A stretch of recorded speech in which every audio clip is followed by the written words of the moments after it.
This is Anthony Weeks for the Marketplace, and we're here at the 5th Annual Basketball Classic, brought to you by the Alan D. Burke Foundation. And as I said, this year we have a star-studded lineup of former NBA players and current basketball players at this event. And right now I'm gonna give it my best shot. Pops Mensah Bansu. Perfect. All right, man. Perfect. Pops, welcome to the Alan D. Burke Foundation Thank you for basketball having me. tournament. Thank you. This is your first year. It's my first year. It is my first year. It's when I got the call that I could participate in something such as this, I just jumped at the opportunity. Anything where you can give back to the community and help, the next generation.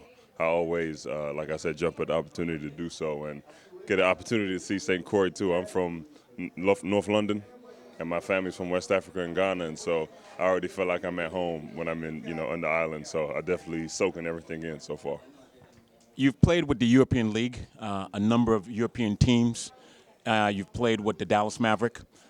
You're a power forward slash center. So let's talk about before you came to the U.S. and played with the NBA.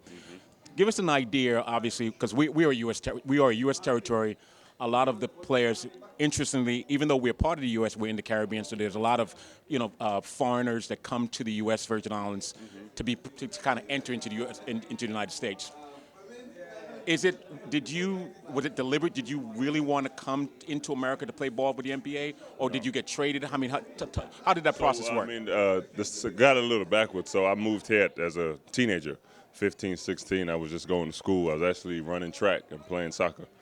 And I moved to New York. And I played basketball, but It's the reverse then. I thought you, okay. No, it was the reverse. Basketball wasn't even, on the radar for me. I was, intending on going to school to run track or play soccer. You look like a track runner. Yeah. It's funny. When I come to the islands, people always mistaking me for Usain Bolt or something. I don't know why. Maybe just because I'm big and tall. I don't know. But I love track and field. It's my first, my first love, and I just started playing basketball. But as I kept growing, it became apparent that basketball was going to be my sport. And so then that's when I went to university in the States and was blessed enough to go to the NBA from college. And I spent 5 years in the NBA and 5 years in Europe, and that's how my whole story came about.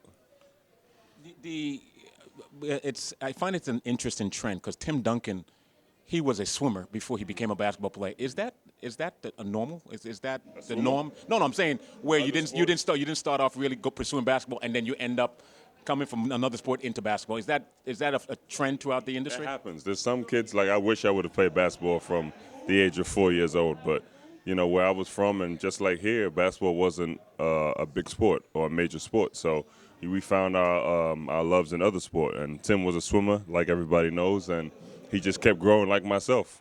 By the time I was 15, 16, I ended up being 6'5", 6'6". And then I realized that, track and field may not be the route I should have went. And that's when I started taking basketball more seriously. Now, the culture. You said you left the U.S. and played in Europe. Most American young youth don't think about playing ball in Europe. Is it something that you encourage if they had a choice? If they did not make it the first, second cut, would you encourage them to go to Europe and play ball? For sure. I mean, it's basketball.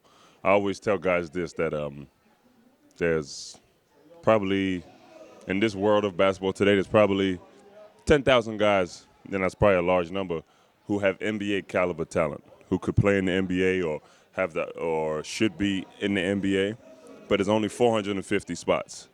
The numbers don't add up. So if you don't at all, obviously. It's like a lottery, huh? Yeah, exactly. It's exactly what it is. It's harder to win the lottery than it is. It's harder to get in the NBA than it is to win the lottery. Out of 6 billion people, only 450 guys every year are able to play in the NBA. So imagine those odds. And I try to tell guys that you're no less of an NBA player if you don't play in the NBA. You could be an NBA caliber type player in Europe. And a lot of guys over there are NBA caliber, but they know the numbers don't add up and the opportunities haven't presented themselves yet. So when that time comes, then just be ready. But I always let guys know don't hang yourself up or don't be, beat up that you don't make it to the NBA this go around or the next go around. It will happen. If it doesn't, you be okay with being the best player you can be in Europe or in another country playing ball. But like I said, the numbers just don't add up in the guy's favor sometimes. How would you? I mean, the young people that are watching this television show, um, and they're thinking about, do you go? Do you advise them that you go into this game for the love of the game, for the fame, or for the money? I mean, what would you say? I mean, what drove you in terms of what inspired you to really be the best at this point? Just wanted to be one of the best. Coming from London, England, basketball is not a very well known sport, and I knew if I had the opportunity to excel at a sport that is an unknown in the country that I'm from, it would be a pretty big deal for me to make it to the NBA. So that's what pushed me to thrive and to be good at a sport that is not big in the country that I'm in, and to excel at it in a foreign country was something that I really felt like would be a big achievement, and that's what I wanted to get out of the sport, is being known as one of the best in my craft, and knowing where I came from, being able to do so was a big deal. And playing for Dallas Maverick, tell us a little bit about that. Your time with them.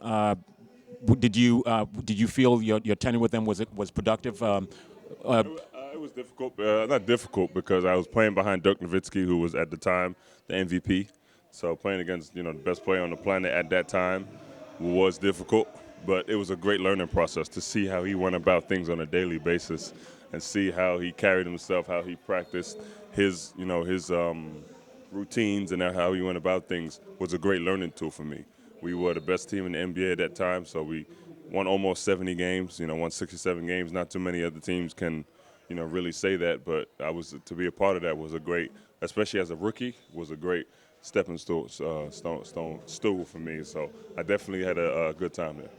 It looks like you're going to go get ready to eat some good food. So I'm going to let you go. I want to thank you so much for hanging out here at the basketball tournament, and looking forward to just talking to you a little more while you're here, man. All right, folks. Thank you, man. Thank you. That was Pops, former. We are here at the Alan D. Burke Foundation basketball tournament at the St. Croix Central High School Gymnasium. I'm Anthony Weeks from Marketplace. We'll be right back.